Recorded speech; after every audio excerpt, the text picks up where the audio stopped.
Good evening and welcome to our 21st annual mini medical school program. My name is Dr. Richard Colgan and I'm a professor of family and community medicine at the University of Maryland School of Medicine, where I also serve as executive vice chairman and executive director of the mini med school program.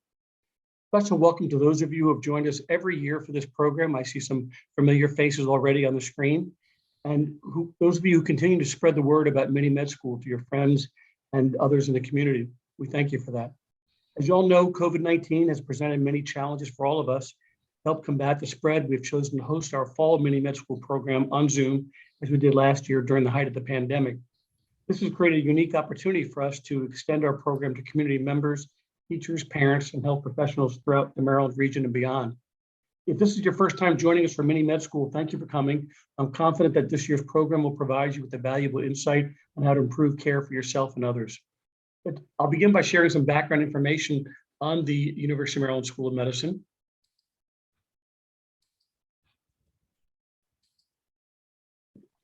Our mini, at the University of Maryland School of Medicine, we're continuously testing the boundaries of science to make great strides in research and discovery, which impact not only our patients, but also the lives of those in our surrounding communities. Our mini med school program explores some of today's most compelling health issues and demonstrates how the school is working to improve care from diagnosis and treatment to prevention. To date, more than 8,000 adults, children, and seniors have graduated from our mini med school program. Over the next 5 weeks, our faculty, physicians, and scientists will cover a wide variety of topics. Some of these include understanding the multi-dimensions of palliative care. We'll learn how chronic pain is treated and how this level of care is an asset to patients with advanced disease or illness. We'll also spend time identifying the warning signs of stress, anxiety, and depression, and learn effective ways of managing the symptoms. We'll engage in meaningful conversations about sleep medicine and discuss how quality sleep impacts our overall health. In addition, we'll learn how to navigate today's healthcare system and how we can all feel empowered to take charge of our own health. We hope that as a result of this experience, you'll be better able to understand, appreciate, and benefit from the numerous advances that are rapidly developing in medicine and healthcare.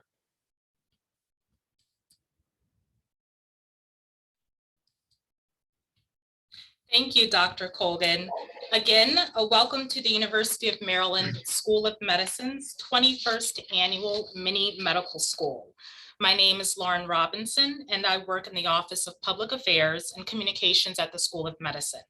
It has been a pleasure working with Dr. Colgan in planning this year's program. I will quickly go over a few housekeeping items and reminders. First, you should have received your e-course manual this afternoon with a link to the electronic course manual. There, you will see all of the bios of our faculty presenters, a special note from Dean Reese, and Zoom tutorials. We will be uploading faculty presentations weekly, so please be sure to check the shared drive each week before class. In addition, kindly remember to complete the individual course evaluations at the end of each presentation. I plan to insert the link to the survey at the end of today's presentation. And finally, regarding attendance, graduation certificates of completion will be given only to students who attend 4 out of the 5 sessions. So please remember to log in each week. And we only know you're here if you sign in with the email address you registered with in Zoom. So please be sure to do that. Okay, so moving on, let's talk about questions. So we will be taking questions this year at the end of each discussion. So our presenters will spend their last 5 to 10 minutes taking your questions. Please insert your questions in the chat box while the presentation is in session. Or if you prefer, you can raise your hand in Zoom. There are 3 ways to raise your hand in Zoom: by phone, by computer, or using the Zoom app and tablet. So thank you for your attention. And I will now turn things over to Dr. Colgan, who will introduce our panelists for this evening. Dr. Thank you, Lauren. Thank you, Lauren. It's my great pleasure to introduce my colleague, Dr. Shana Ntiri. We work together in the Department of Family and Community Medicine.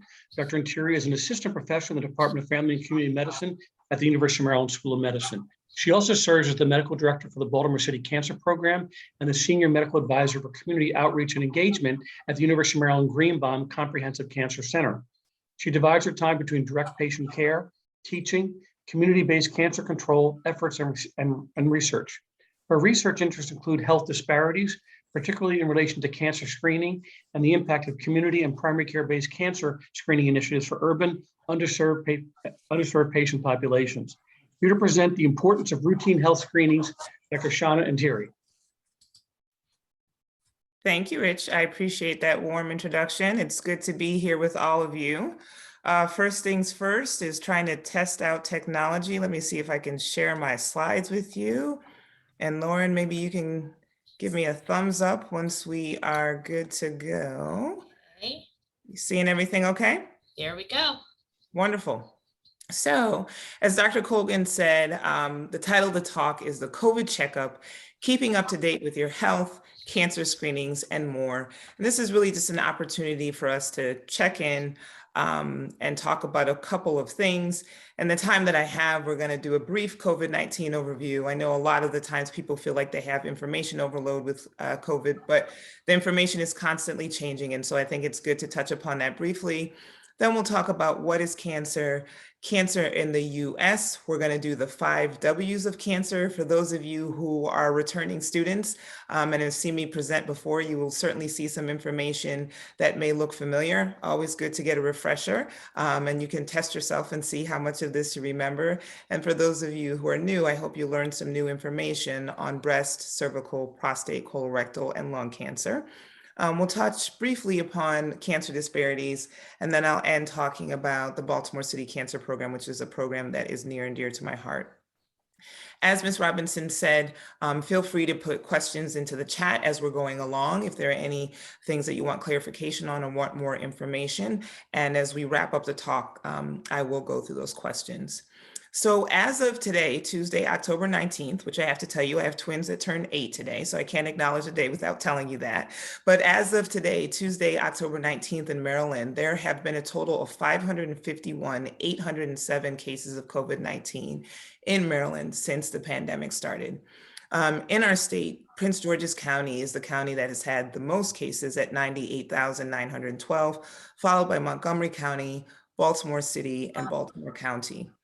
Since the beginning of the pandemic, we have lost 10,504 of our fellow Marylanders to the pandemic. But the good news is we're beginning, I think, to see our way through this.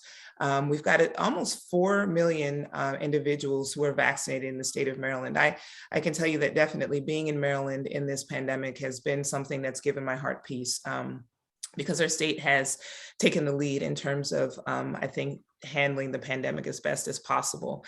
At this time, 85.3% of adults who are 18 or older have received at least 1 dose of the COVID-19 vaccine. So with the vaccine, we've got 3 options to be vaccinated. The first is the Pfizer vaccine, which is part of a 2-vaccine series. The 2 vaccines need to be separated by at least 21 days apart. This is an mRNA COVID vaccine, and full protection is reached 14 days after the second shot. So once you've completed your second shot, 2 weeks later, you're good to go. At this time, this is the only vaccine that's authorized for children who are 12 to 17 years old. The FDA is going to be meeting on October 26th to look at authorization for children who are 5 to 11 years old. So looking forward to hearing about that. The second vaccine is Moderna, which is also a 2-vaccine series. The difference between that and Pfizer is it's a 28-day separation between the 2 doses. And then there's Johnson & Johnson, which I like to refer to as the one and done. One of the latest updates with the vaccines has been receiving a 3rd dose of the vaccine or a booster dose. And I think it's important for people to understand the distinction between those 2 things. The 3rd dose is for individuals who have moderate to severe immunocompromising condition. People often want to know, what is that? What does that mean? And that's definitely a great question to reach out to your healthcare provider, your individual healthcare provider, your primary care provider, and if you don't have one, let this be an encouragement to you, certainly, to establish care with a primary care provider as best you can. The third dose of the vaccine is given 28 days after the completion of the initial 2-dose series. So that's either with Pfizer or Moderna, and is considered a part of the primary vaccine series. So this is not considered extra. It's just considered a series that needs to be given in 3. Who qualifies for the 3rd dose again? And this is only with Moderna and Pfizer.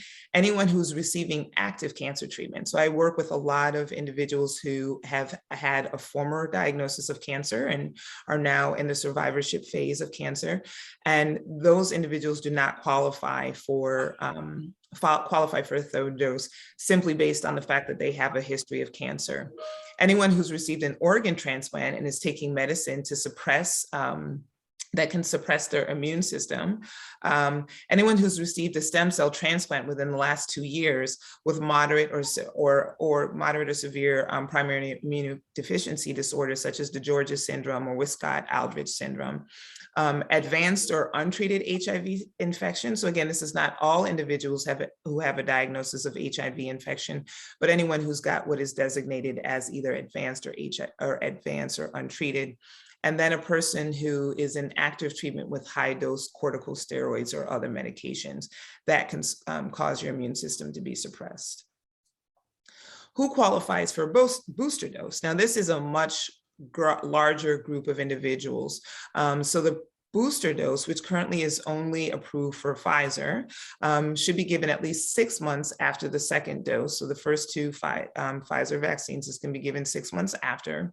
Any individual who's 65 years or older, and then any adult who is 18 or older and lives in a long-term care facility, has certain underlying medical conditions, for example, cancer, as we talked about. So that might be a history of cancer, chronic kidney disease, diabetes, or anyone who lives or work in a high-risk setting. So thinking about our healthcare providers, teachers, people who work in correctional facilities or who work in homeless shelters.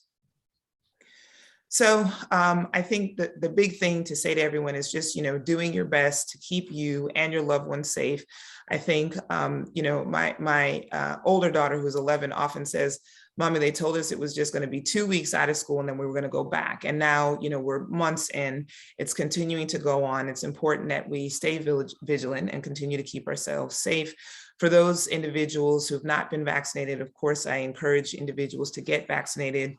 Encourage people to stay informed about the changes. I think it's important to be mindful of how much news you receive on COVID, but certainly want to stay informed on changes and things that are happening. Get tested if you're concerned about symptoms, or ask questions if you want to know if you should be tested or not. Mask wearing as is appropriate, keeping social distance, and probably the biggest thing is just keep washing those hands, because it's not only COVID that's out there. So with that, anytime I talk about COVID, I always like to take a deep breath and kind of reset, or woosah, as I say.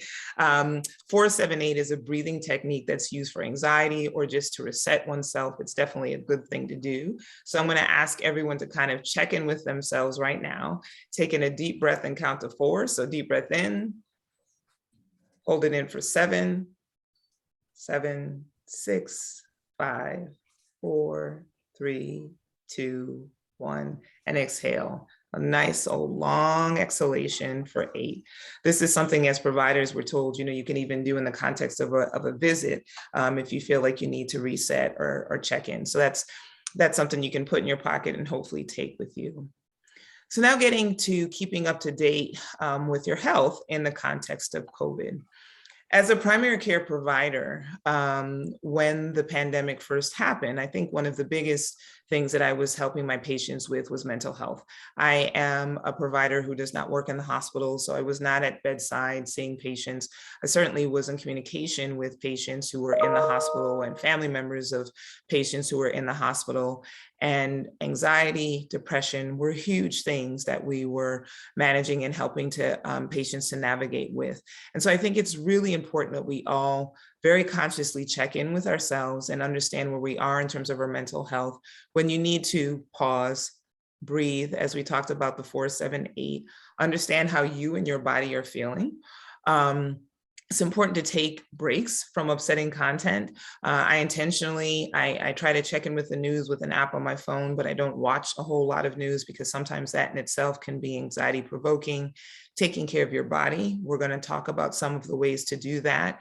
Reach out and stay connected. I'm excited to be here with all of you this evening. I really enjoy the mini med school opportunity to present, and I think it's important to stay connected. I'll tell you that I had a birthday, my first COVID birthday.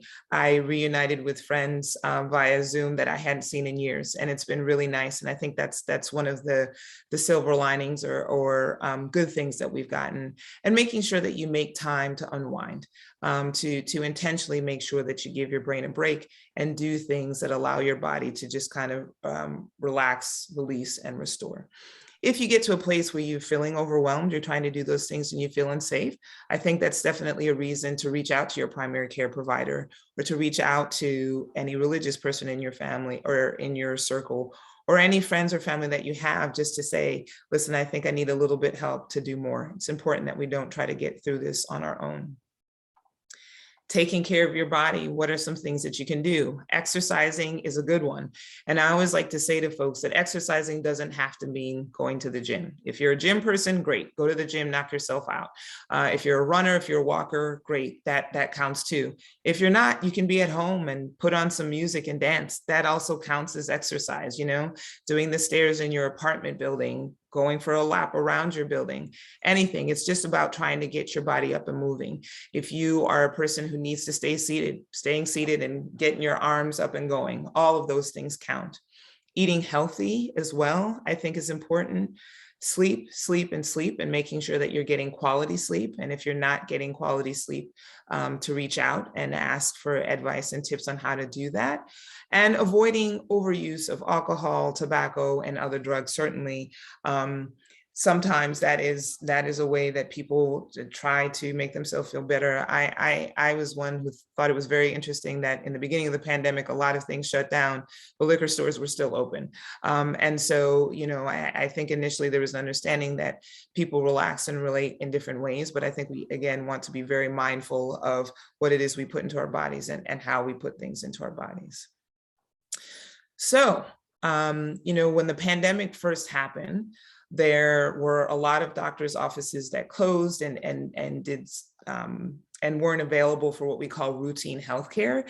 And so it's really, really important that individuals remember it's time, if you haven't already done so, it is definitely time to check back in with your primary care provider. If you don't have a primary care provider, making sure that you're establishing care with one, specialist visits.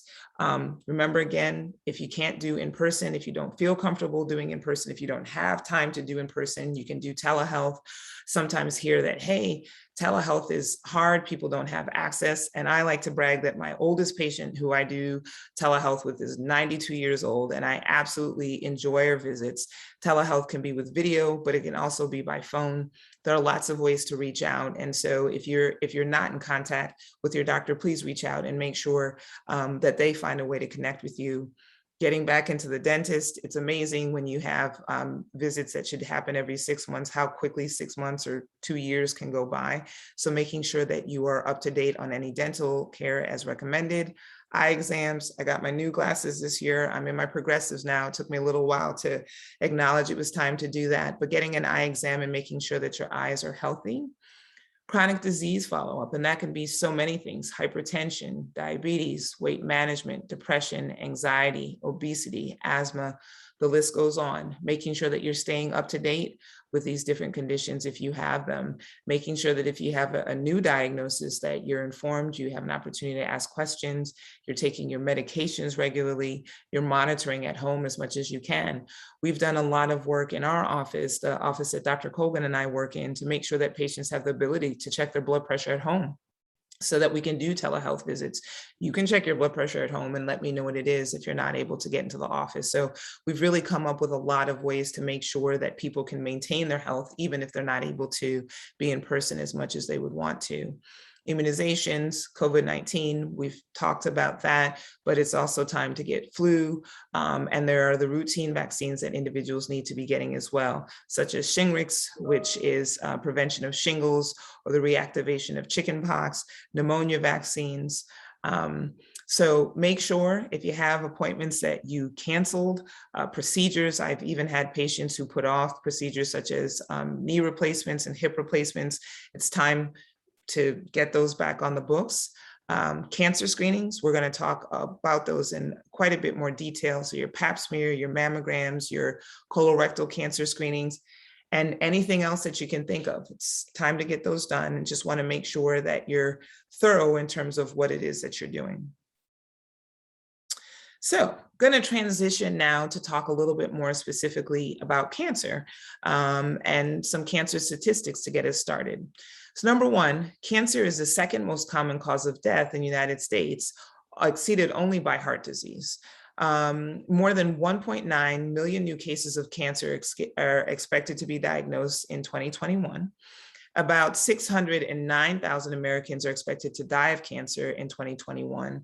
And that equals about 1,670 people dying per day in cancer.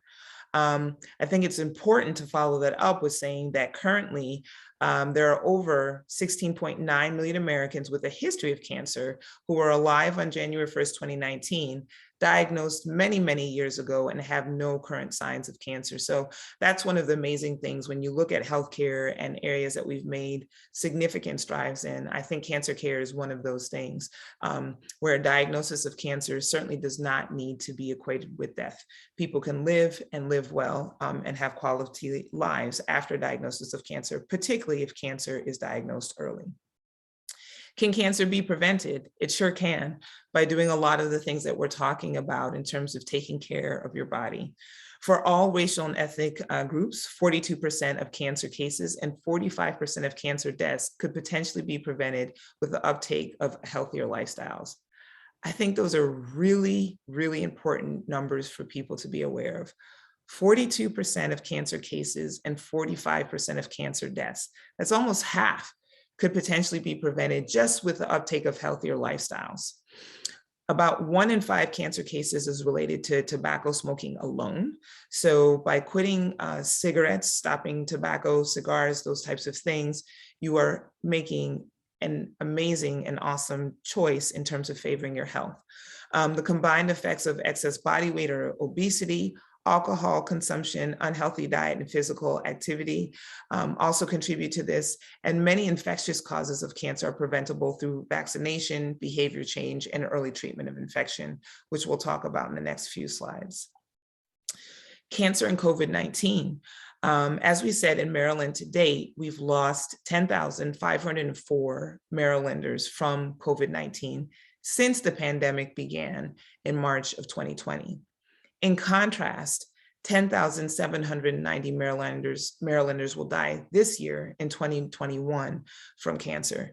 So although COVID-19 has been devastating in so many ways, unfortunately, things like cancer are not stepping aside. Cancer continues on, and so it's important that we stay vigilant and not lose sight of the things that we need to do. Data from 23 states have shown that cancer screening rates for cervical, breast, and colon cancer dropped by as much as 85% after the first COVID-19 US case. So case in the United States. So meaning people just stopped screening. People absolutely stopped screening. That was in part because elective procedures were stopped, as we discussed. But even as those procedures have restarted, cancer screening rates are just not where they need to be. And so that's one of the things I really want to emphasize with you today. If you're listening to this talk and you're like, oh, I'm good. I've got all my cancer screenings done. I've done my colonoscopy. I'm up to date on my mammogram. I've done prostate. I've done every kind of cancer screening I've done. Then reach out to someone in your life that perhaps is not, because certainly even in our state, cancer screenings are not where they need to be. And that's important because it's estimated that over the next decade, just from colorectal and breast cancer alone, we will have an increase of 10,000 deaths because of missed screenings. So it's really important that we try to get back on track and do the things that we know are effective at diagnosing cancer early and improving cancer outcomes overall. So we are going to transition into the 5 W's of cancer as we go into each of our cancers. The 5 W's are who, number 1, is affected by cancer. So thinking about gender, race, ethnicity, where in the body the cancer is found, when in life is the cancer most commonly seen. So at what age group would you anticipate that you would see this cancer? Why are people at increased risk for the particular cancer? And how do you screen for this cancer? Screening test and the age to start screening. So for each of these cancers, I'm going to have a blank slide. I'm going to give you a couple of seconds to think about the who, where, when, why, and how. So as you sit in front of your screen, I want you to think a bit before I pull up the answers about what the 5 W's for the cancer are. So beginning with breast cancer. The 5 W's, who, where, when, why, and how. So who? Both women and men. It's important to know that men are also impacted by breast cancer. Where? In the breast and axilla, which is a doctor term for your armpit, essentially. When? Middle age and older.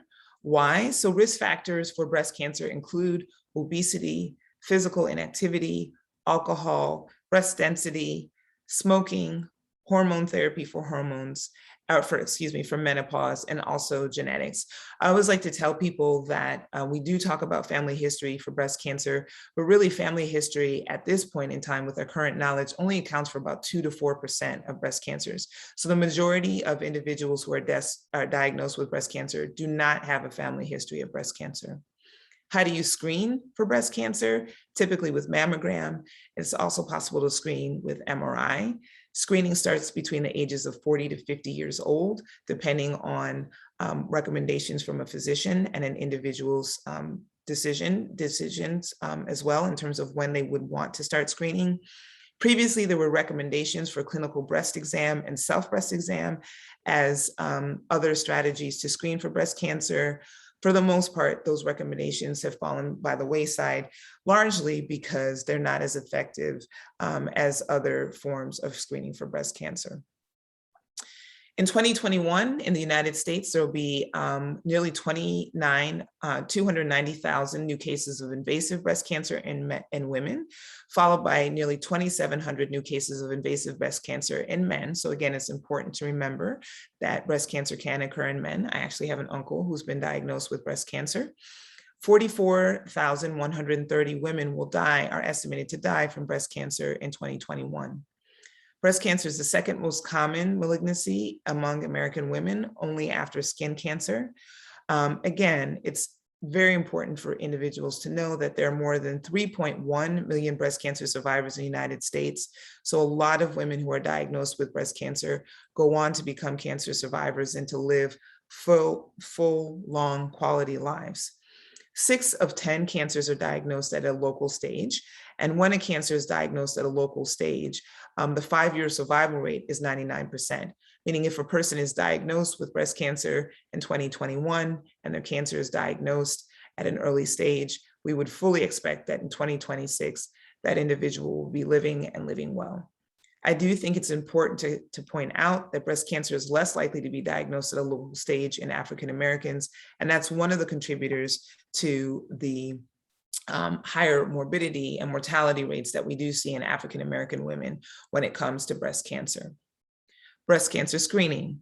Recommendations, again, for screening vary from starting between the ages of 40 to 50 years old.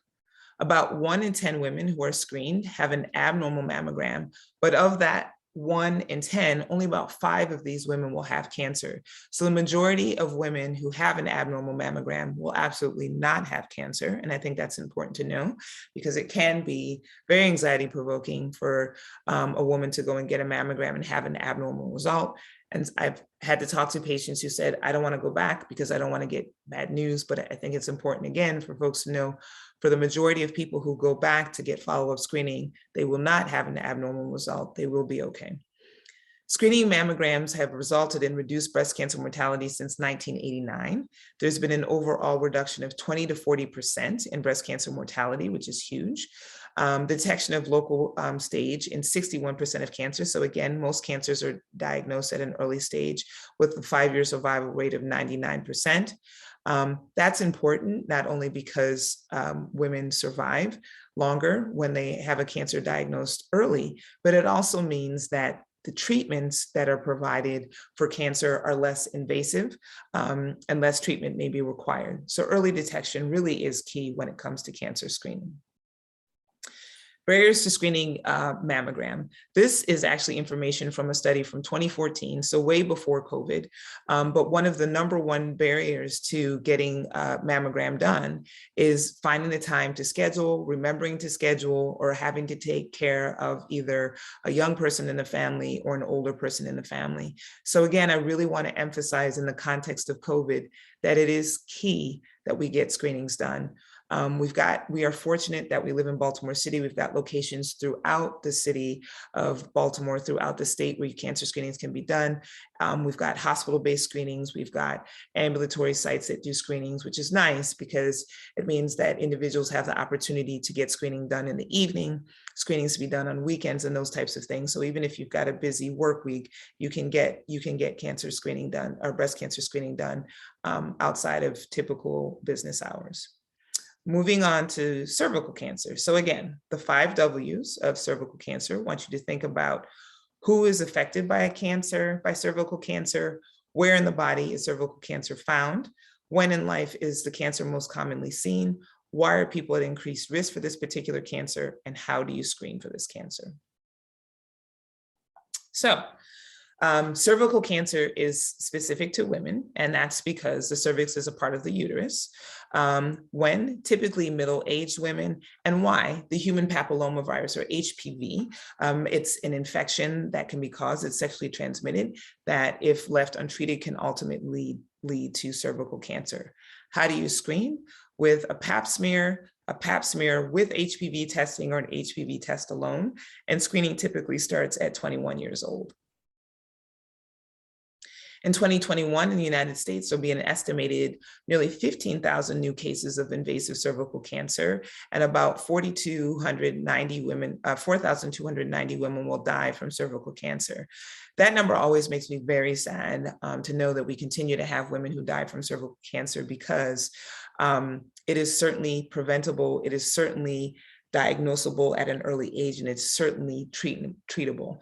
At one point in time, cervical cancer was the most common cause of cancer death for American women, but now with pap smear and HPV screening, it is one of 2 cancers that can be prevented through screening, meaning we can find changes in the cervix.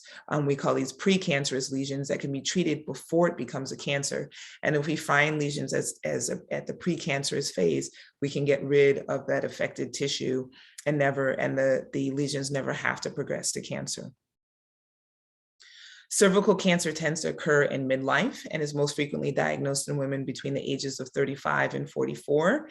It is rare in women before 20 years old, hence the recommendation to begin screening at 21. More than 15% of cervical cancer cases are found in women over 65, but rarely in women who've been screening regularly for cervical cancer. So as a woman becomes older and has been screened regularly and has had normal pap smear and HPV results, recommendations will be to stop screening, because the likelihood of developing cervical cancer is unlikely. The cervical cancer rate in the US is highest amongst Hispanic or Latino women. It's nearly 30% higher in that population of women in comparison to white women. Screening for cervical cancer. The cervical cancer death rate drops significantly with the use of the pap smear test. The pap test, which the first picture you saw was a brush, collects cells from the cervix so that they can be looked at under the microscope to find cancer and precancer. The pap smear can find changes in the cervix before the cancer develops, when the cervical cancer is small and easy to cure. The HPV test is often used in conjunction with the pap test to screen for cervical cancer. Screening should be done between the ages of 21 to 65 every 3 to 5 years. I think it's also important to distinguish pap smear from a pelvic exam. I'll often see patients that say, oh yeah, I got a pap smear, and they didn't necessarily get a pap smear, they got a speculum exam. Testing may have been done, but it didn't include a pap smear. So you wanna make sure you're clear on when your last pap smear was done and when you need to get a repeat pap smear done. Talking about prevention, we mentioned that one of the risk factors for cervical cancer is infection, the HPV virus in particular. The CDC recommends that 2 doses of the HPV vaccine be given to boys and girls who are 11 to 12 years old so that they're protected before exposure to the virus. It's really trying to get the virus given to these kids early on. Vaccination is recommended for adults to the age of 26 if they have not been vaccinated previously. Moving on to prostate cancer. So again, I want you to think about the who, where, when, why, and how. So prostate cancer is in men only. Where? It's in the prostate gland, which surrounds the base of the bladder. You can see in the picture in the bottom right, there's a highlight of the prostate there. When? Middle age to older. Why? Risk factors include just getting older, African ancestry, so seen a lot of the time in African Americans, family history, and Lynch syndrome. How do you screen? There's a blood test called the prostate specific antigen, or PSA blood test. Screening recommendations are to begin screening at 55 years old. People may initiate screening at a younger age depending on physician recommendations, family history, and other things. Digital rectal exam used to be a common way to screen for prostate cancer. This is, again, fallen out of favor for many, and so you won't see this as commonly. Some stats on prostate cancer: about 1 man in 9 will be diagnosed with prostate cancer during his lifetime. Most men diagnosed with prostate cancer will not die from it. So it's important to know that 1 in 9 will be diagnosed, but most will survive. In 2021, in the United States, about 248,530 new cases of prostate cancer are anticipated to be diagnosed. With that, just over 34,000 deaths are anticipated from prostate cancer. Prostate cancer develops mainly in older men and in African-American men. So for African-American men, this is certainly something to be more vigilant about. About 6 cases in 10 are diagnosed in men 65 or older, and it's rare to see this in men before the age of 40. The average age at the time of diagnosis is about 66 years old. Prostate cancer screening guidelines have changed. There was a period of time when recommendations were not to do PSA screening in healthy men. However, as of 2018, there certainly are recommendations for the PSA to be done between the ages of 55 to 69. I think the most important thing with this is making sure that a man has a conversation with his physician about what is best for him, given his personal preferences, family history, and other things. Colorectal cancer, here we go. The 5 W's again: who, where, when, why, and how. So colorectal cancer affects both men and women. Where? It's in the colon, also known as the large intestine, and the rectum, which is where you evacuate your stool from. When? Middle age to older. Why? Obesity, high consumption of red and processed meat, physical inactivity, smoking, alcohol, and low consumption of fruits and vegetables, diabetes as well. How do you screen? Colonoscopy, sigmoidoscopy, and stool-based tests such as the FIT or the Cologuard, which I always say is the box that dances on TV that even my kids know about. New recommendations are to start screening at 45 years old. This is relatively new. Previously, recommendations had been 50 years old. So if you've kind of got the number 50 in your head as the age to initiate colon cancer screening, know now that recommendations are to start at 45 years old.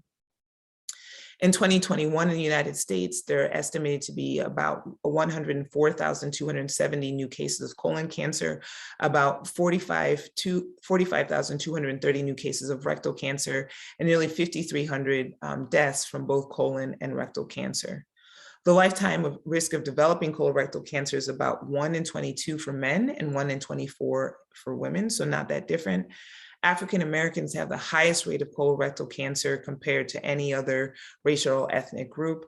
I always like to point out Chadwick Boseman as well, also known as the Black Panther, who was actually in his late 30s when he was diagnosed with colorectal cancer and died in his early 40s. So colorectal cancer screening guidelines, there are different organizations that provide recommendations for screening, but want to show you here the 3 different types of screening for colon cancer and highlight the benefit of colonoscopy, which is if you get a colonoscopy done and your colonoscopy is, you're prepped well, they're able to see your bowel well, and it's normal, that's something that has to be done every 10 years. People may have sooner recall or be asked to come back in 5 years or 3 years. That is typically if they find polyps and remove those polyps, which is a good thing. Those are, again, precancerous lesions that they can remove. They may ask you to come back sooner than that. Flexible sigmoidoscopy, which is not done as often, can be every 5 years if it's combined with a FIT test. Every 3 years, the FIT or fecal immunochemical test should be done every year. Tests like the Cologuard, which is another stool-based test, can be done every 3 years if normal. Lung cancer. Again, the 5 W's: who, where, when, why, and how. So lung cancer, again, men and women, this is affecting our lungs or respiratory tract. When middle age or older. Why? The biggest risk factor for lung cancer is tobacco smoking, both cigarette and cigar, also other exposures such as radon, asbestos, and family history. Not all individuals who are diagnosed with lung cancer will have a smoking history, but the majority of individuals diagnosed with lung cancer have a history of smoking. How do you screen? With a low-dose CT scan or low-dose CAT scan. Screening is started at the age of 55 years old in individuals with a significant smoking history. There's specific criteria which your doctor can inform you about. Each year, more people die of lung cancer than colon, breast, and prostate cancers combined. As of 2019 in the United States, about 230,000 new cases of lung cancer were diagnosed. You can see the breakout between men and women, pretty similar, and about 142,670 deaths from lung cancer. Again, the difference between men and women is about 10,000. Lung cancer mainly occurs in older people. Most diagnosed with lung cancer are 65 years of older. A small group of people are diagnosed at the age less than 45, and the average time at diagnosis is about 60 years old. Again, cigarette smoking is the most important risk factor for lung cancer. Almost 80% of lung cancer deaths are from smoking. Cigar and pipe smoking also increase risk. About 3% of all lung cancers in the US are from secondhand smoke exposure. So even if you don't smoke and you have that exposure, that can potentially be a risk factor. So if there's one thing that you could do to improve your health and decrease your likelihood of many cancers and you smoke, working on smoking is definitely a good thing to do. Lung cancer screening, again, this is just a picture of the low-dose CT scan, which is done for individuals who are 55 to 74 years old, have a smoking history of at least 30 pack years. They currently smoke or have quit within the past 15 years, and this is a test that's repeated annually to make sure that the person stays safe. I want to touch briefly upon cancer disparities, which are differences in outcomes for cancer. Why do cancer disparities exist? For a number of reasons, including access to healthcare, genetics, physical and mental health, the treatments provided if a person is diagnosed with cancer, social and economic status, cultural beliefs, exposure to environmental risk factors, clinical trial participation, health literacy, and lifestyle choices such as weight, diet, and physical activity. Examples of disparities in cancer screening. Women in the highest income bracket are more likely, 75%, to be up to date with cervical cancer screening in comparison to women in the lowest income bracket, where cancer screening is at a rate of 59%. Breast cancer screening is up to date in women who are privately insured, 77%, versus uninsured, where the breast cancer screening rates are as low as 35%. Cervical cancer screening is more up to date in straight women at 83% versus gay women, where the screening rates can be 75%. And US-born women are more up to date with breast cancer screening than women who have lived in the United States for less than 10 years. Dr. Londetta Jones, I know, is going to be doing a panel talking about health equity and disparities. And so this is just a couple of things for you to keep in mind. So summary of our cancers: the who, where, when, why, and how: breast, cervical, prostate, colorectal, and lung. Again, want you, as you are sitting or listening, wherever you are, to think of if you need to be screened for any of these cancers. Are you up to date, yes or no? And if you are not, I encourage you to reach out to your physician to get scheduled, to get your screenings done. If you are, I encourage you to reach out to a friend, a neighbor, a colleague, and encourage them to be up to date with their screening as well. Want to talk briefly about a local resource, the Baltimore City Cancer Program, which is a community-based arm of the University of Maryland, Marlene and Stuart Greenenbaum Comprehensive Cancer Center. This is a program that I've worked with for many years, and it's near and dear to my heart. The program was started in 2001. We celebrated our 20th anniversary in August of this year. The aim of the program is to eliminate cancer deaths through early detection, diagnosis, and treatment of cancer in Baltimore. Our focus is on breast, cervical, and colorectal cancer. I apologize, I have here, we were located in the Edmondson Village Shopping Center. We were. When there was a fire in Edmondson Village, we moved, and now we are on Wilkins Ave across the street from Seton Imaging, actually. So the Baltimore City Cancer Program provides a range of services, including health education and outreach, cancer screenings, mammograms, pap smears, colonoscopies. If a person gets a cancer screening done and has an abnormal, we will do a follow-up. We will do follow-up with those individuals to make sure that they're treated. We provide transportation, appointment scheduling, reminders. We also have 2 cancer support groups, Living and Loving Life and Grupo de Apoyo Lucha, also known as Lucha, which is a breast cancer support group for individuals who are Spanish speaking. In order to be eligible for the program, a person needs to either be uninsured or underinsured. We also work with insured individuals who may have some barriers and just need some help getting things done. Individuals need to be a resident of Baltimore City or the immediately surrounding area. We do cervical cancer screening for women who are 21 and up. We do breast, cervical, and colorectal cancer screening for individuals who are 40 to 64. We will work with individuals who are younger and older in special circumstances. You do have to meet income requirements in order to come into our program.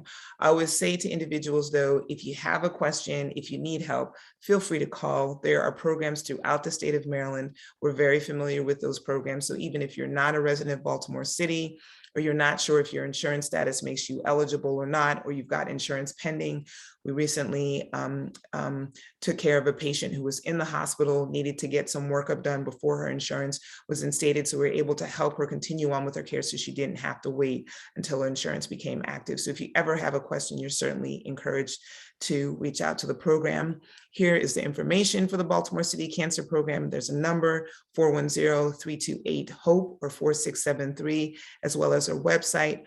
Also want to make you aware of the community outreach and engagement team, of which I'm also a part. We do a lot of outreach throughout the community. We've got a team of cancer health ambassadors who do talks. We recently did a needs assessment, which some of you may have participated in. If you do, I thank you for your time, which let us know about priorities throughout the state as it relates to cancer. And also the American Cancer Society is always a wonderful resource, both for information and for support, for example, for individuals who may actively be going through cancer treatment. With that, I will take any questions or comments. I'll look into the chat, and I want to thank you for your time and attention, and wish you a peaceful evening and a restful night. I'm going to stop sharing my slides so that I can hopefully see some faces.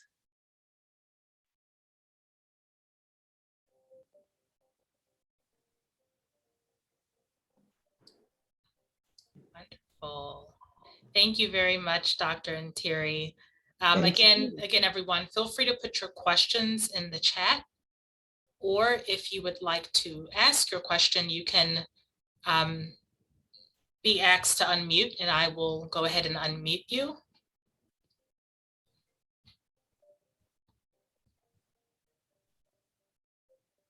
Well, listen, I'm going to say that you guys are all experts. Everyone here is up to date on their health care. They've seen their doctors, they've seen their dentists, they've seen their specialists, they have a good sense.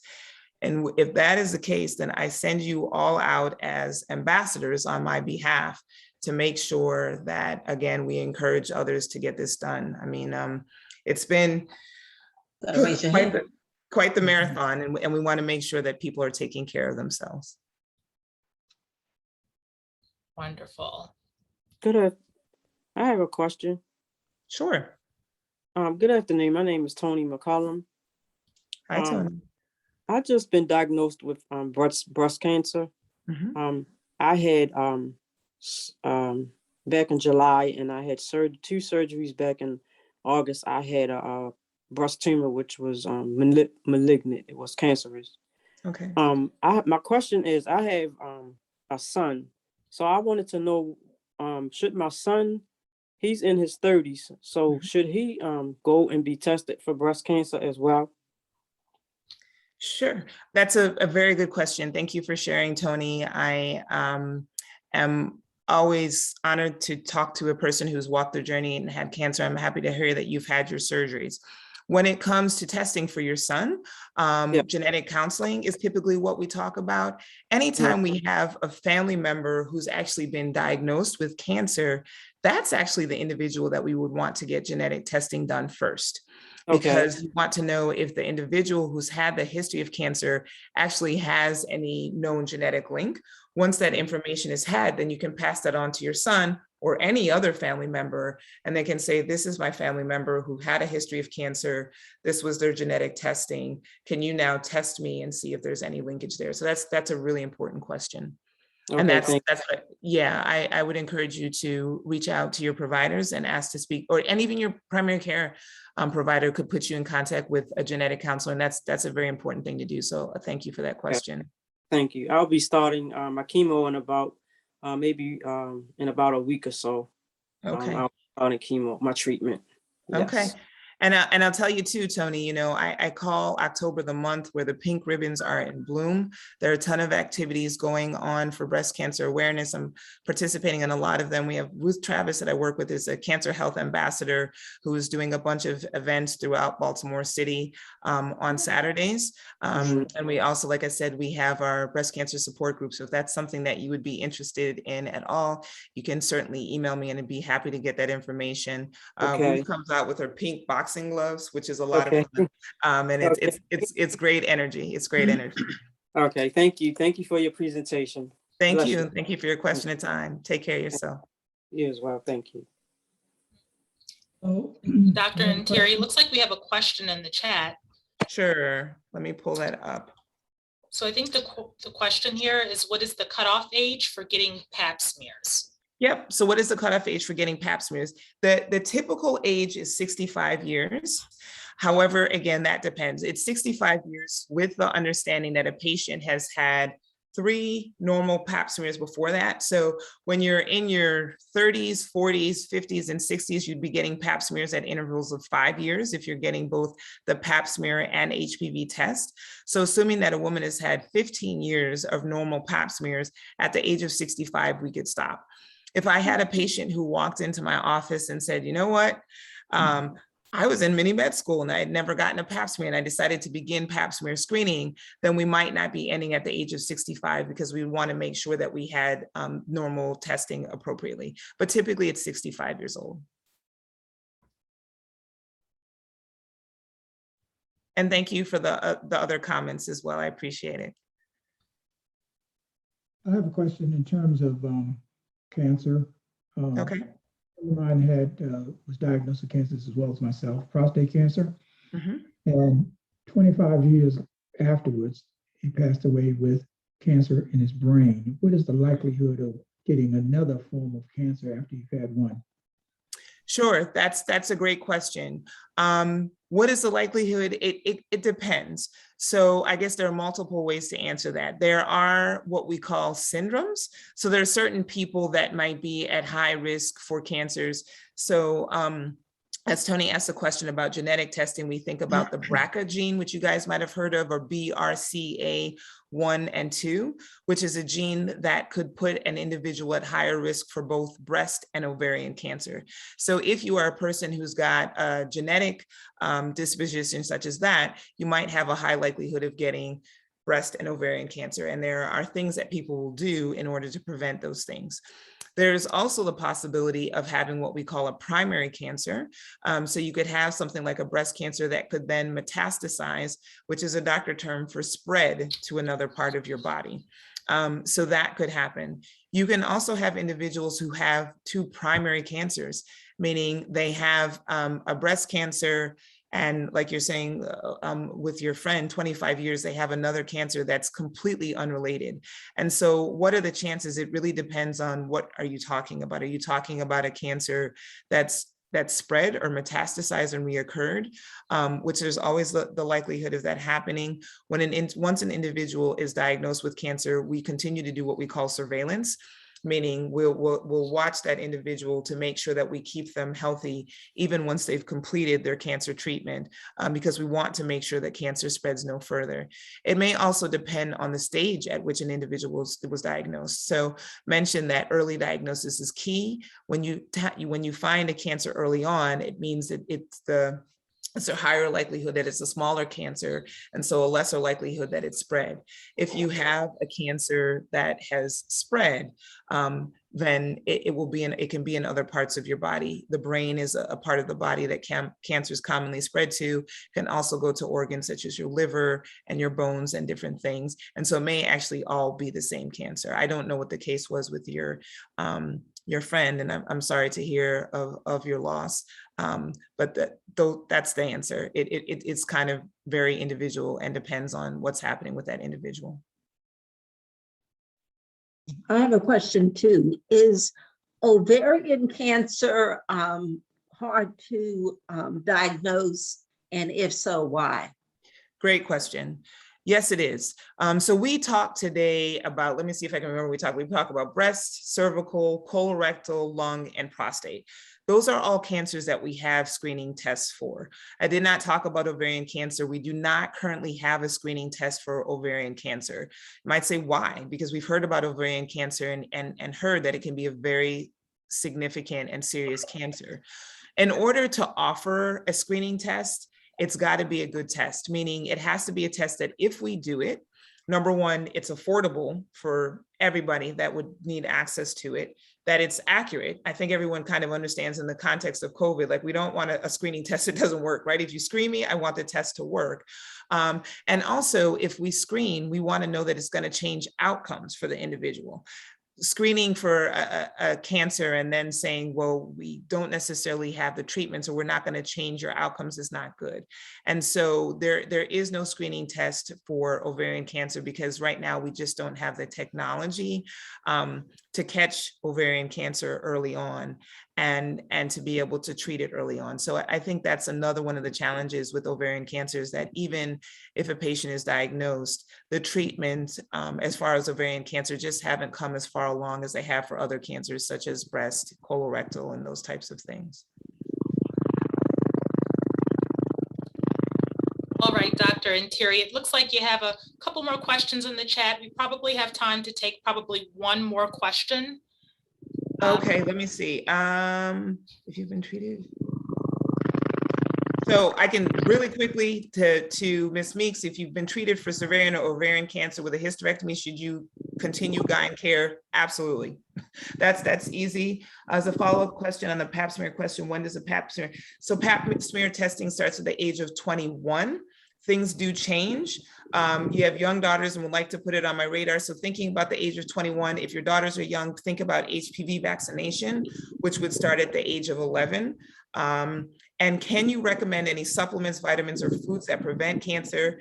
Healthy eating in general is the way to prevent cancer. At this time, we don't know of any supplements or vitamins that prevent cancer. I am actually aware of some websites that one can look into if they want more information on supplements and vitamins. I will email those to Lauren so that she can share them with the group. Awesome. That sounds great. And we'll be sure to get those out to all of you. So Dr. Ntiri, we just want to thank you for joining us Thank you. this evening. We appreciate your time and your wealth of knowledge. It does matter that you are here. So we just wanted to say thank you. So Thank everyone, you. we will now transition into a short break.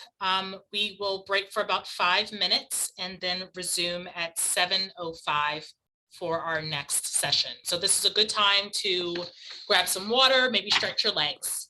We'll see you all in a few minutes. Cara had a question that wasn't in. Cara, I had a question. Did you put it in? She put it, but I don't know if that one was answered.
All right, Dr. Colgan, I think we are okay to move into presenting our next faculty member for the evening. Welcome back, everyone. We'll now hear from our second presenter for the evening, Dr. Matthew Lawrence. Dr. Lawrence is a professor in the Department of Pediatrics and the Department of Medicine at the School of Medicine. He's also director of the Pediatric Infectious Disease Fellowship, and he's the director of the International Clinical Trials Unit within the Division of Malaria Research.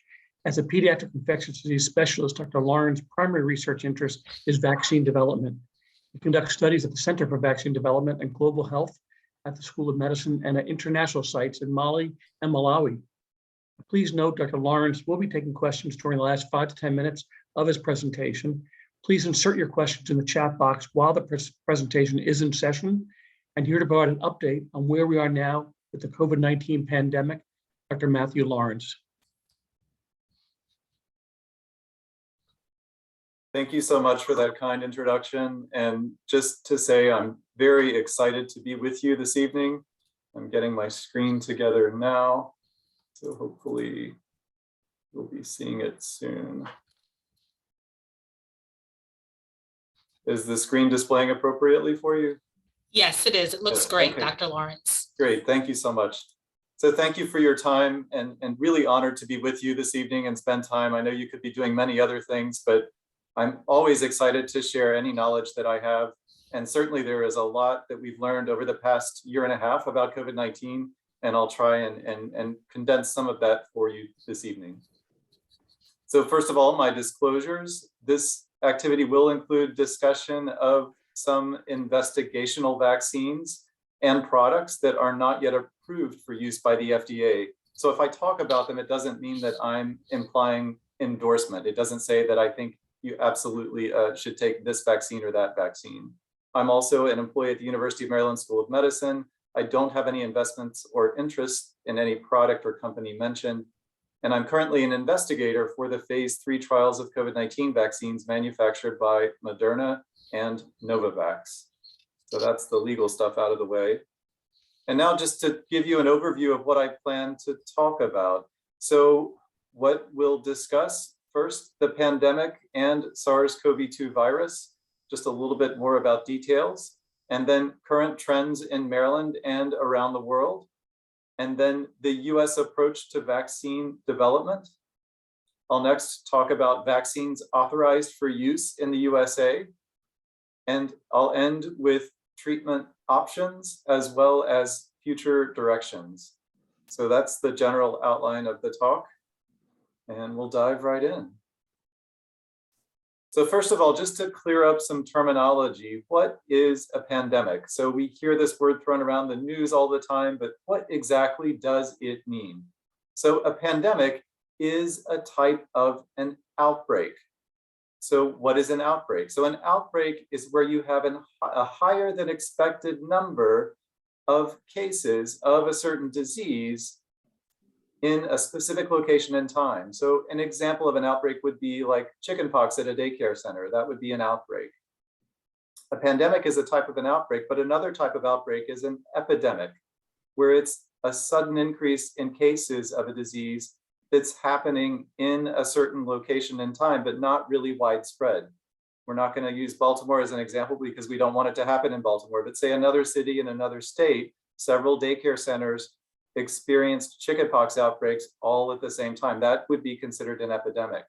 A pandemic, on the other hand, is an event in which disease spreads across several countries and affects large numbers of people all at the same time. And that's what the photo is depicting here, with the multiple rays of red spreading across the globe. So this is what the SARS-CoV-2 virus has done. It's caused a global pandemic affecting multiple populations across many countries. So what are coronaviruses? So coronaviruses can be human only, or they can also be viruses that infect animals and humans. So the human coronaviruses are up here on the left side of your screen. So those are the common cold agents. So these, all of us have probably had this type of coronavirus in the past. In fact, some people might be recovering from a cold right now. These typically would cause nasal congestion, some maybe fever and headaches, but that's what we think of when we think of human coronaviruses as the common cold agents. Other agents can cause cold as well, but human coronaviruses do that.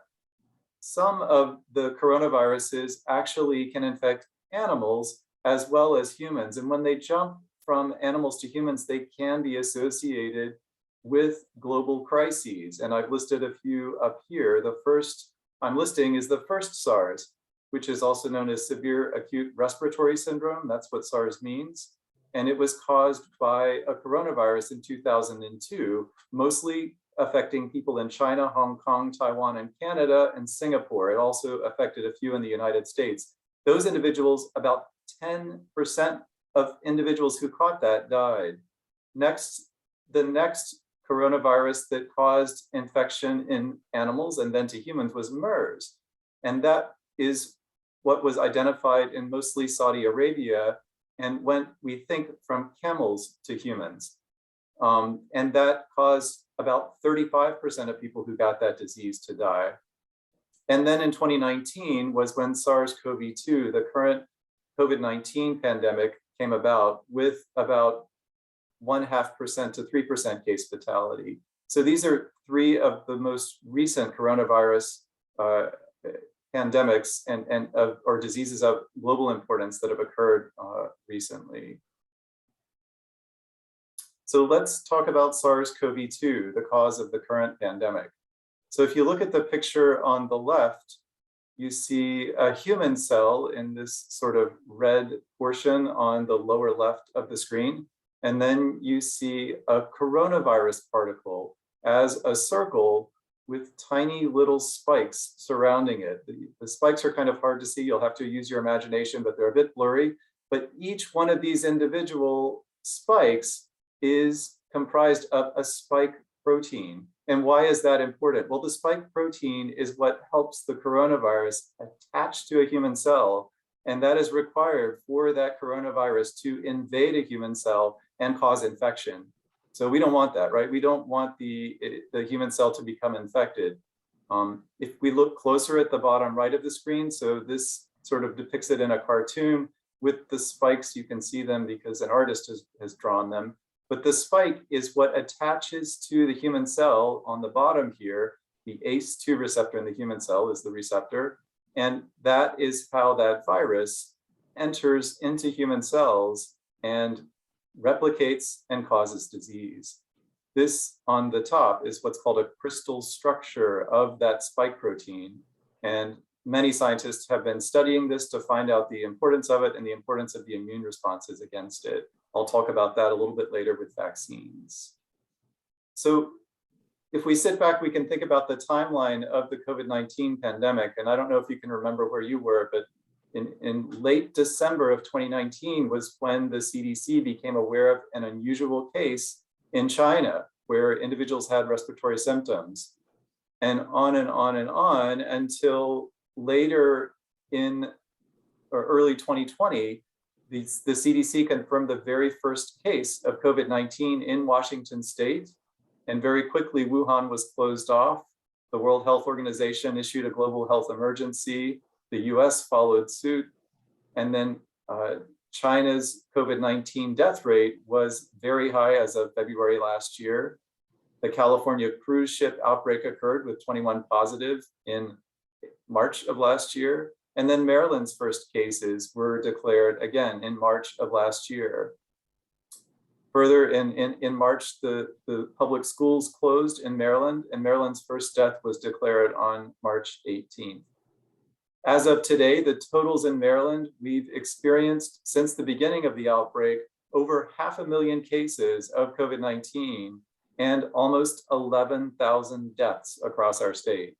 So if we look at a timeline on the top right of the screen with the red graph, you can see that since April, since the spring of last year, what's happened as far as numbers of cases through October. So through now, this is what's happening. So numbers of cases, we see there's an initial rise and then a fall and then another rise in the summer of last year. But the real peak in Maryland came in the winter. So last winter, we saw a peak that went very high in January and then leveled off, increased again in the spring, leveled off in July, and then we saw another peak in August and September, mostly due to the Delta variant.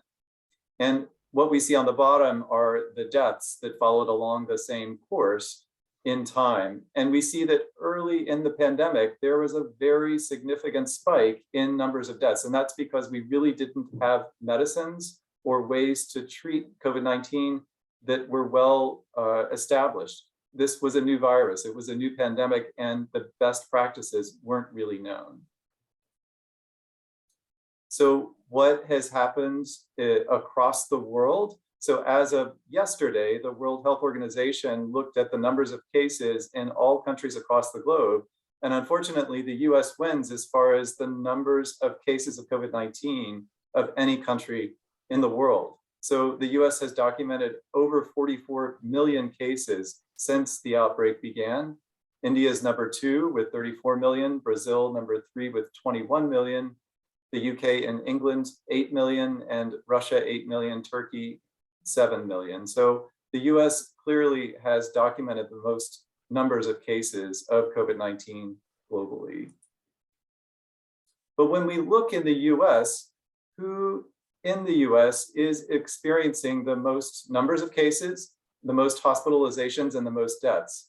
So why do we look at this? This helps us to prioritize preventive measures like vaccines, or to anticipate who might need hospitalization or who might benefit from any therapies that we have out there and who might need them sooner rather than later. So if we look at the number of cases across the different age groups, so the age groups are in the columns here. So we have all the kids in the first 2 columns, and they call the reference group the healthy 18 to 29-year-olds.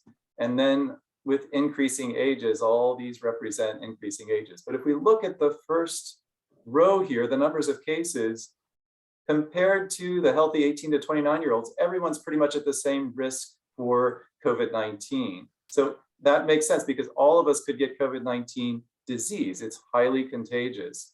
But who is at risk for hospitalization? Well, not the pediatric populations, but compared to the young, healthy 18 to 29-year-olds, anyone over 29 starts to be at increased risk. So you're at 2 times risk of hospitalization if you're 30 to 39 compared to those 18 to 29-year-olds. But it increases 2 times, 4 times, 5 times, 9 times, 15 times the risk of hospitalization for 85-plus-year-olds compared to 18 to 29-year-olds. So some think, oh, I'm not old, and of course it depends on your reference point, but even our 30 to 39-year-olds are at increased risk of hospitalization. And then if we look at death, again, the pediatric population not at so high of a risk, but definitely starting at age 30 to 39, you're at increased risk of dying, and a significant increased risk of dying, especially in the 50-plus years. So you're 30 times more likely to die than someone who's 18 to 29, 90 times if you're 65 to 74, 220 times if you're 75 to 84, and then 570 times more likely to die if you're 85 compared to those who are 18 to 29. So this helps us to think about who we need to work to protect the most and who is most susceptible. And then thinking about different ethnic groups who might be at increased risk as well. So as far as cases, those who are American Indian, Alaska Native, or non-Hispanics are at 1.7 times the risk of whites. And then if we look at Hispanic or Latinos, they're almost 2 times the risk of whites. And then if we look at numbers of hospitalizations, again, 3.5 more times likely to be hospitalized compared to whites if you're American Indian, Alaska Native, or Hispanic. If you're Black, you're 2.8 times more likely to be hospitalized compared to those who are white. If you are Hispanic, the same thing, 2.8 times more likely to be hospitalized. The risk of dying is increased in American Indian, Alaska Native, non-Hispanic, as well as Blacks, as well as Hispanics compared to whites. So there are differences in risks for hospitalization and dying depending on the race and ethnicity. And mostly we think this is because of underlying conditions that affect health, including socioeconomic status, including access to healthcare, exposure to the virus that could be related to occupation, including those who are working at the front lines, who are essential workers, and make up our critical infrastructure.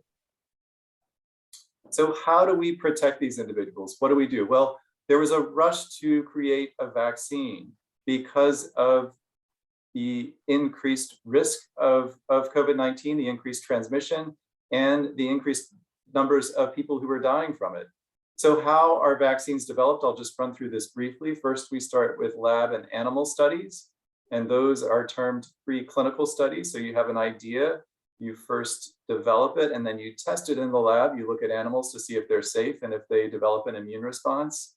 If all that shows promise and the animals stay healthy, then you would start to test in very small numbers in humans. We call that a phase 1 trial, where you might test it in, say, 20 individuals on a very slow pace. You test a few individuals. If they show no problems with the vaccine, then you might increase the numbers up to, say, 20. You look for safety and you look for immune responses in these individuals. If all that shows promise, then you would advance to phase 2 clinical trials, where you would look for safety, immune responses in larger numbers of individuals. So this could be, say, 100 individuals. You might also do phase 2 studies in your target population. Say you want to develop a vaccine for pediatrics, you might start in adults to make sure it's safe, and then go to vulnerable populations such as children or pregnant women. If the phase 1 and 2 trials show promise, then you would go to phase 3, and that would look at safety in larger numbers of individuals. But phase 3 helps you to see if the vaccine really prevents disease, or at least lessens its severity. So if you're looking to prevent severe complications of a disease, such as hospitalization or death, that might be an endpoint for phase 3 trials. And then after phase 3, you could do studies for licensure, but that's essentially how vaccines are developed. So this diagram shows on the top what the typical lifespan of vaccine development would look like. So if you're looking at the traditional way that vaccines are developed, sorry about that, then it would typically take 15 to 20 years to go through all of this development of the vaccine, phase 1, 2, 3 testing, and eventual licensure. And that's because you're doing things one after another in a stepwise manner. But if you have science, if you have resources, if you assume success, if you start with a product and you say, I really think this is going to work, then you can overlap some of the processes as far as manufacturing. You can go ahead and make thousands and thousands of doses before you know that that vaccine is completely safe. You don't use them all, but you can go ahead and make them all and be ready for the next steps if you need to increase the numbers of people in whom you're going to test this vaccine. So that's exactly what happened with the SARS-CoV-2 virus. We developed the vaccine and tested it, and such that within 12 to 18 months, the vaccine was beginning to be deployed and used in humans. So this shows the remarkable partnership between science and community, and many people, including probably individuals in the audience here, played a major part in these clinical trials and helping to advance them. So what are these COVID-19 vaccines? Well, there are 3 that are available in the US, but I'll talk about 6 of them that are part of the US program for COVID-19 vaccine development. So the 3 that we have available are Moderna and the Pfizer-BioNTech vaccine. Those are based on the mRNA technology. I'll talk about that next. There's AstraZeneca, which is based in the UK, and they were partnering with Oxford to develop an adenovirus vector vaccine. We don't have that available in the US. The Janssen vaccine is part of Johnson & Johnson. And so that's the 3rd product that's been available in the US under emergency use, and that is an adenovirus vector vaccine. Another one that is home-based, so Novavax is based in Maryland, and they are making a recombinant protein plus adjuvant vaccine that we're testing at the University of Maryland. It's not yet available for the public, but it's pretty close. And then there's another vaccine with GSK and Sanofi. So how do these mRNA vaccines work? We'll ignore the DNA vaccine because we aren't talking about that today, but the Moderna and Pfizer vaccine are based on mRNA. So what is RNA? So RNA is basically a messenger that carries code of how to make a protein. And in this case, the mRNA carries the message of how to make that spike protein or something that's very close to that spike protein. So when it's injected into cells, that message gets read. And then those viral proteins that don't cause disease, that don't change DNA, they don't change any genetic material whatsoever in humans, that gets displayed on the surface of cells. The immune response recognizes it as foreign and makes a response such that the next time it sees that spike anywhere in the body, it's going to recognize it quickly and mount an immune response. And that's exactly how the Pfizer and Moderna vaccines work. Next, we'll talk about the adenovirus-based vaccines. So we'll look at this portion of the diagram here. So the example here is the Johnson & Johnson vaccine. So this is a virus that doesn't replicate, so it doesn't multiply. It is injected, and inside of the genetic material of this virus that doesn't multiply is again that gene for that message for the spike protein. So that virus particle carries it inside of the cell makes the protein, displays it on the surface, and you mount an immune response against it. So again, very effective, and Johnson & Johnson has developed a successful product. This is the same basis for the AstraZeneca vaccine that's available in other countries.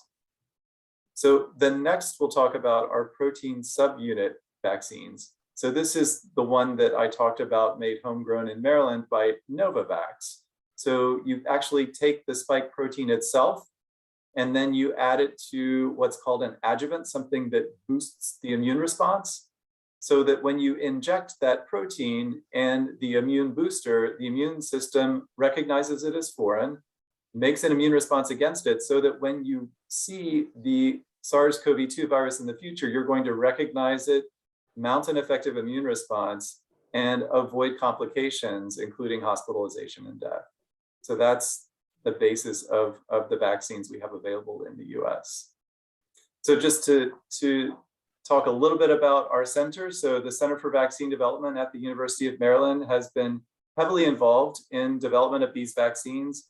We were actually the first center to vaccinate as part of the Pfizer-BioNTech mRNA phase 1 trial in May of last year, and that was captured in the news in multiple outlets. You can see individuals being vaccinated and being followed up. We are also a center for the large phase 3 COVID-19 mRNA vaccine trial that is sponsored by Moderna. And you might see some local celebrities here, including the president of our university, Bruce Gerald, who participated. We have other individuals from other universities here, but this was a huge undertaking. And we enrolled near 500 individuals in this clinical trial. The Novavax clinical trial followed and similarly enrolled almost 500 individuals. So what does it take to make a successful vaccine? Well, it definitely takes the science, but science is not everything. We have to have public trust. We have to have public partnership. If we do develop a product that works and no one wants it because they're afraid or because they don't feel it's been adequately tested, then it's not going to be useful. It's only going to be useful if the vaccine makes it into arms and immune systems respond to it and fight off any virus that might be encountered in the future. So trust is paramount in this process. So all the way from the preclinical stages through the phase 1, 2, and 3 trials to registration, public trust is paramount. We have to be transparent. If we do find any issues with the vaccine, yes, we sometimes do have to stop the process and reassess, but it's only for safety. And it's important that we stay transparent with the public throughout this process. So Right now, after phase 3 studies, that's when the FDA has allowed for data to be analyzed for possible emergency use. And that's the case for the 3 vaccines available in the United States currently. There are ongoing studies even after, and they will continue. And these will look at specific groups. Beyond adults, we're looking at pediatric groups. We're also looking at potentially pregnant women. We're looking at other special groups who might be vulnerable population. And we're looking at potential long-term effects of the vaccine. So far, all the signals are in the positive as far as the risk versus the benefit of the vaccine. And I'll show some slides later on that. So these are the approved and authorized vaccines in the US. Like I said, there are 3 currently. There might be a 4th soon. There are the 2 mRNA vaccines, the Pfizer, BioNTech, and the Moderna vaccines. Pfizer is available for people 12 years and older. It's given as 2 shots 3 weeks apart. And you are considered fully vaccinated and protected 2 weeks after your 2nd shot. For Moderna, it's only currently for people 18 and older. It's also given as 2 shots 4 weeks apart. And again, you're considered protected 2 weeks after your 2nd shot. With the Johnson & Johnson vaccine made by Janssen, it's for adults 18 and older. It's considered a 1-shot regimen, and you're protected 2 weeks after your shot. Now, we've heard a lot in the news, and I'll get to this in a little bit, but in the very near future, this slide will definitely change, I strongly feel. We will likely see booster doses being authorized for increased numbers of individuals in the population for all of these vaccines. In fact, some have already had encouragements for booster doses from the CDC, so I'll review that shortly. So the CDC recommends that booster doses, again, this is beyond the first 2 doses for the Pfizer-BioNTech. So some individuals should receive that 3rd dose of the Pfizer-BioNTech vaccine at least 6 months after the 2nd dose. Those individuals would be people 65 and older, anyone 18 and older who lives in a long-term care setting, that's assisted living or any kind of day program, anyone who's 50 to 64 with underlying medical conditions. And I've listed some of those here, but you definitely need to look into getting that 3rd dose of the Pfizer-BioNTech if you have any of these underlying chronic medical conditions. Now, others may receive a booster dose, and I've listed those in the last 2 bullet points here. They're not strongly encouraged or as strongly encouraged as the first groups to get a 3rd dose of Pfizer, but they definitely could get another booster dose. And that is adults 18 to 49 with underlying medical conditions, or people 18 to 64 at increased risk for exposure and transmission because of where they work or because of where they live. So this could be first responders, educational staff, food and agriculture workers, anyone who's in manufacturing, corrections, US Postal Service, public transit, grocery store workers. So all of those would be at increased risk for exposure. So they may get a 3rd dose of the Pfizer-BioNTech vaccine. So switching from vaccines, what do we have for COVID-19 treatments? How do we treat COVID-19? There are increased numbers of treatments that are available, and one of those is monoclonal antibodies.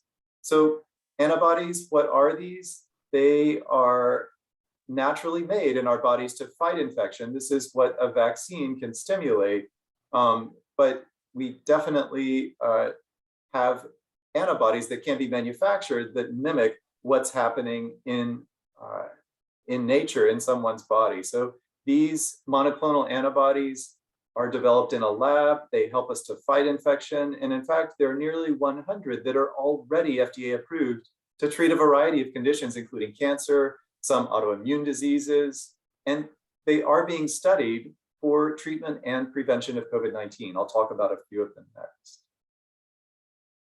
So what are some of these characteristics of the monoclonal antibodies?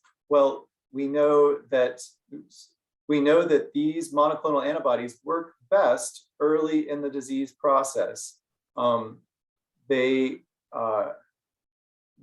serve to prevent that attachment of the spike protein to the human cell, to the human receptor cell. So if that's their target, is the spike protein, they prevent that virus from entering the cell. And so within the first 10 days of symptoms is when these monoclonal antibodies work best. So we give it to individuals who don't yet require hospitalization, but who might be at increased risk for disease complications.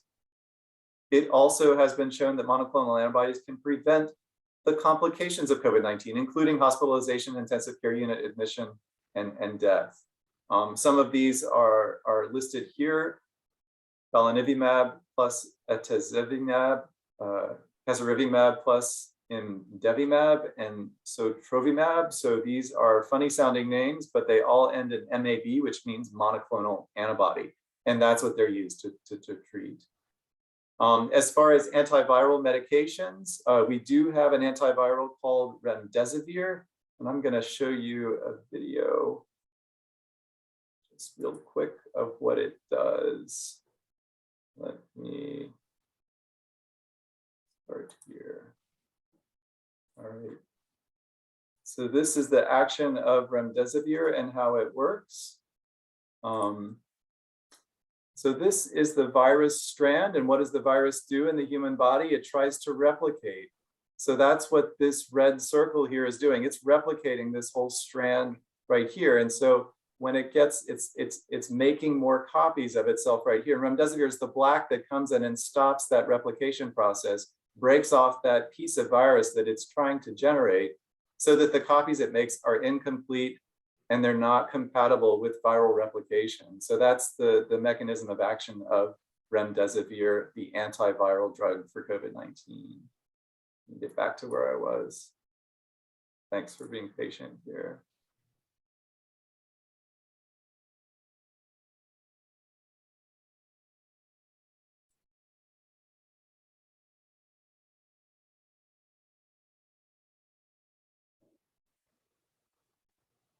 All right.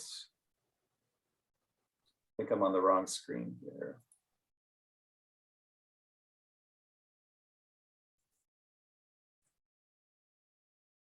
Okay. No. Yeah, it's good. Okay. All right. So next, we'll talk about other treatments. So another treatment that you've heard about potentially are steroids. So steroids help to dampen the immune response. What does the virus do?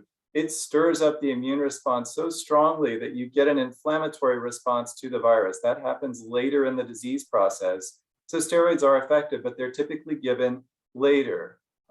They help to dampen this really hyper intense immune response to the virus. And sometimes that hyper intense immune response can be detrimental. It can actually cause damage to your body organs and your system. So steroids can help decrease that hyperinflammation and your risk of death.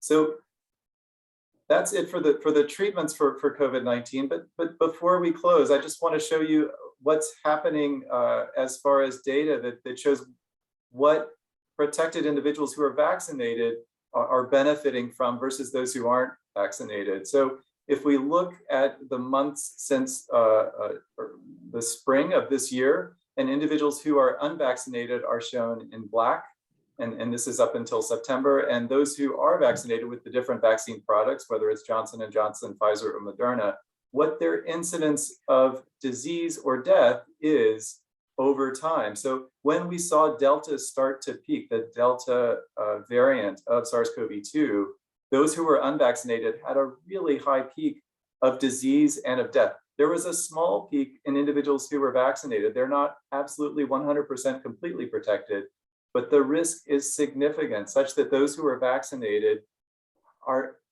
those who are unvaccinated are 6 times more likely to test positive than those who are vaccinated.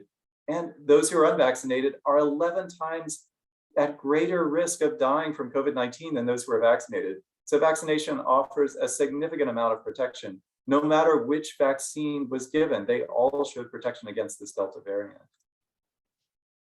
And then if we look at specific age groups, the risk of disease and death by age group, well, we saw earlier that older ages are at higher risk of death and serious complications, including hospitalization.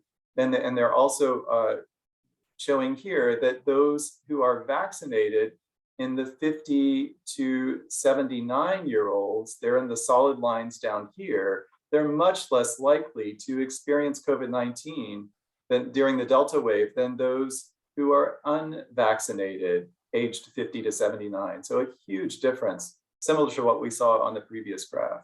Then if we look at deaths in those who are 65 plus, those who are vaccinated, again, there was a peak due to the Delta wave, but the peak was much, much greater, much higher incidence of death in those who were unvaccinated compared to those who were vaccinated. So vaccination definitely saves lives. It definitely protects individuals in the case of COVID-19. How are we doing in Maryland? Well, the answer is pretty well. If you look at our state compared to other states across the country, we're definitely in the top tier. And if we look at all ages, we see that as of yesterday, about 72% had at least one dose and 65% were fully vaccinated. If we look at those who are 12 and up, those are the individuals eligible for COVID-19 vaccination. 84% at least one dose and 76% fully vaccinated. And our 65 plus group, you really win the prize because 97% have received at least one dose and 91% fully vaccinated. So kudos to you, great work, and spread the word. So future directions, I'd just like to say what's happening with booster doses. So this might sound confusing, and I would encourage anyone to speak with their physician if they have a question. Do I qualify? Which one should I get?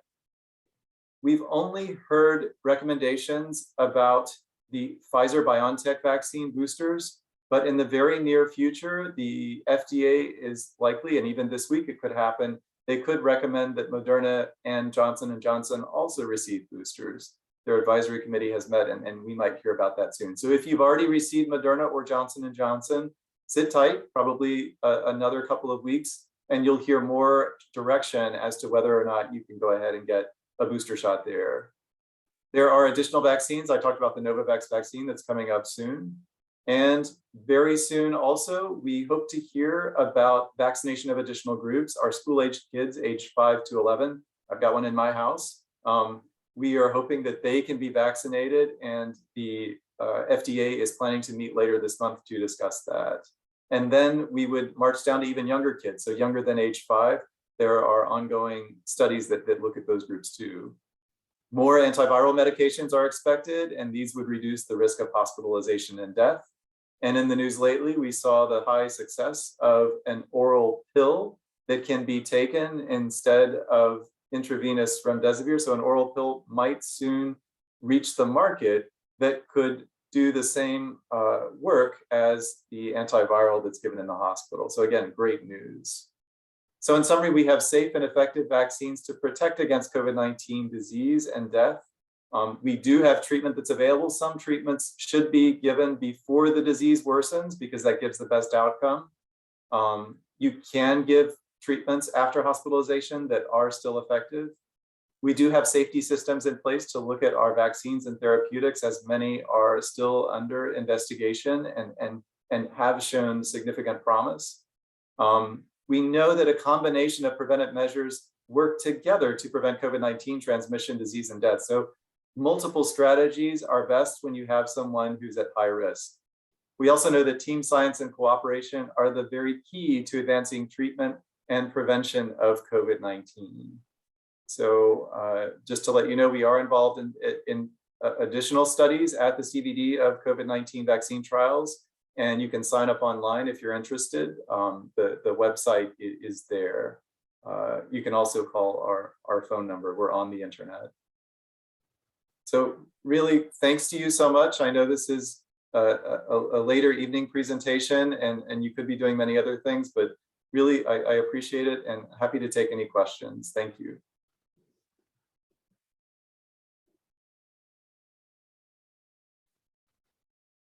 I'll stop my share, my slide here.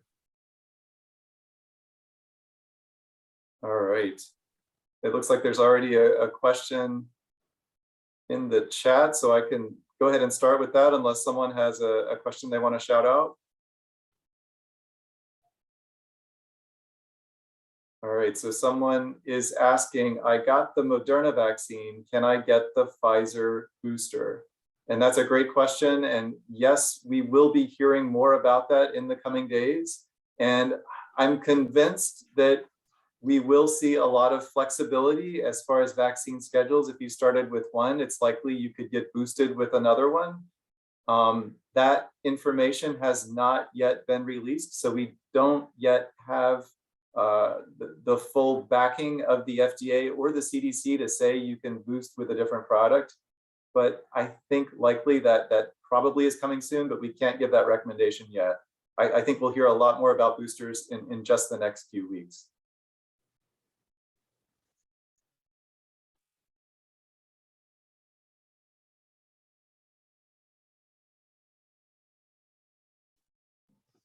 Great, I'm happy to answer any questions about any vaccines or anyone who's received therapy for COVID-19.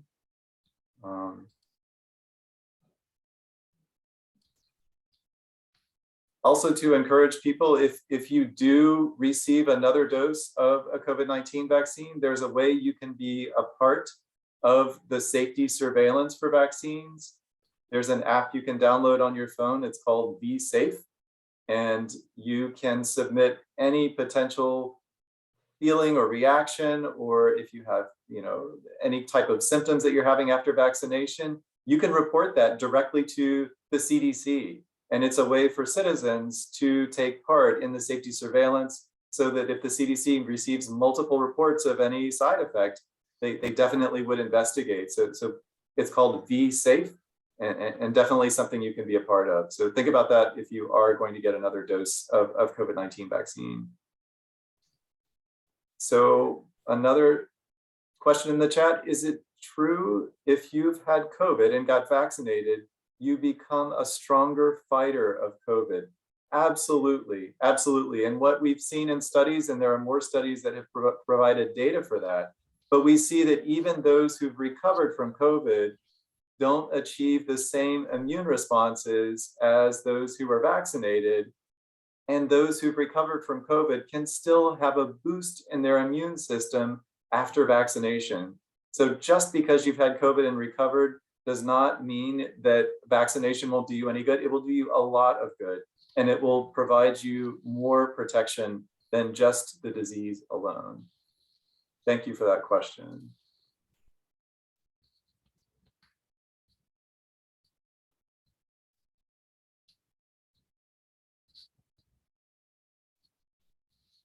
Right. It looks like we have a few more minutes. If there are any last minute questions, you can feel free to unmute yourself if you prefer to ask versus putting it in the chat.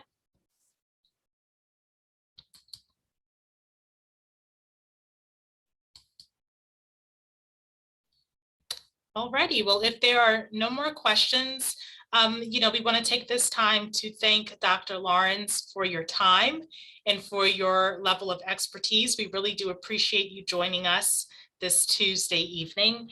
And a thank you to both of our presenters, Dr. Ntiri and Dr. Lawrence, for their time this evening. If there are no more questions, just reading the chat quickly. Okay, wonderful. Thank you, Marietta. If there are no more questions, this will officially conclude our first session of Mini Med School. Before we dismiss, we do want to take a quick look at what's ahead of us for next week. So next week, Dr. Gloria Reeves will be joining us to present on managing stress, anxiety, and depression. And Dr. Dominic Williams will share useful information regarding treating minor burns, bruises, and cuts. So those are two sessions we have on the roster for next week, and you definitely don't want to miss those. I do appreciate everyone's attentiveness, everyone signing on a little before 6 o'clock. We really do appreciate that. And then also one last reminder, I'll stop sharing here. Please remember to submit your course evaluations. The link is in the chat. So if you go to the chat box and you open it up, you'll see that I put a link to both the online e-course manual. That way you can refer to the PowerPoints and you can read a little more about each of the speakers you heard from tonight. And you can also find our survey. So please take a minute or two to click that second link, and there you can do our survey. We would really appreciate your feedback. We're always looking to hear your comments, things that you enjoyed, things that we can improve upon for week 2. So thank you, everyone. We appreciate your time. And again, we hope that you all stay safe, stay healthy, and we look forward to seeing you next Tuesday. Thank you very much. Everyone have a good night.